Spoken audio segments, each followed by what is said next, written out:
Hello, Internet. Welcome to Making Money. My name's Eric, and this is your Daily Dollar, our financial segment where we give you one financial lesson every day to help you with your finances.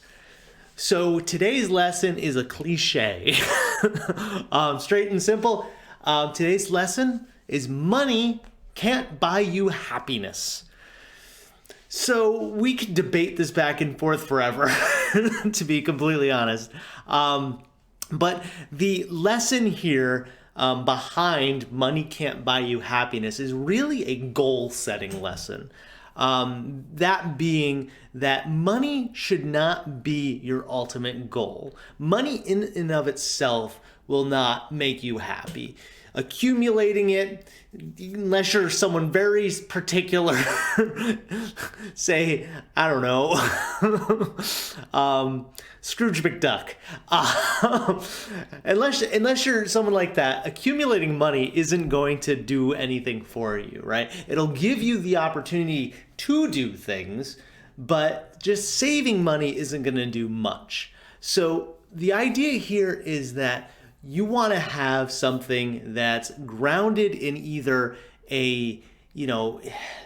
something that you want to achieve or, experiences that you want to have. Your goals shouldn't be to just save money. It should be to get to a certain point, right? You want to be either to be free to, do projects that you want to do, or have time to spend with your family, right? Or, go on trips. Whatever it is for you, yes, money can help you do that. Money can help you achieve those goals, but you shouldn't be aiming for just money. Now, I say that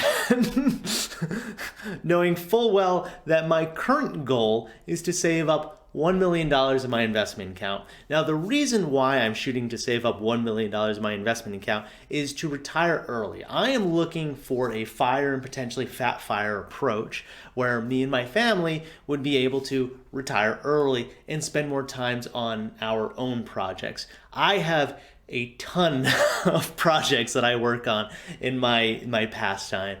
I enjoy writing, I enjoy art, I enjoy all sorts of things, building, and I would like to spend more time on my projects. Unfortunately, the way that my finances are right now is that I have to spend a lot of time working for other people. So I trade my time for money along with other sources of income, but it does take up a majority of my time.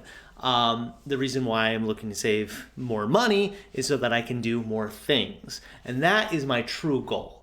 And likewise, your goal should be something that you can identify. Yes, money can help you buy happiness if you know what happiness is to you, but money in and of itself is not going to do much. So yes, this is a bit of a cliche, very simple lesson, honestly. But when we're setting our goals and when we're talking about refining our goals, because this is a constantly iterative process, right? As we're going through, personal finance, you're going to be, these goals are going to be malleable, right? We're going to be changing them slightly over time. They might, be one thing one day or 1 month, and then the next month we realize that really we want to be doing something else. And that's fine. The more we understand about ourselves, the better, and the better we can target these goals for the future. But the more we do that, the more you'll realize that it's really about your goals. And, it's not so much about the money itself. So again, short, simple, to the point, and yes, very cliche, but that is today's lesson. Hopefully this will help you kind of zone in on the goal that you're working on right now. As always, I'm interested in hearing what you guys are working on. So if you want to share your financial goal, I would love to hear it. Feel free to leave that in the comments below. You can also hit me up on Twitter, link in the description. Love to talk about finances. Love to talk about how you're planning on getting from where you are to where you want to be. That's always an exciting topic to discuss. If you're enjoying this series, feel free to subscribe. If you're enjoying this video, feel free to like it. And as always, I will see you tomorrow for another, hopefully less cliche lesson. All right, guys. See ya.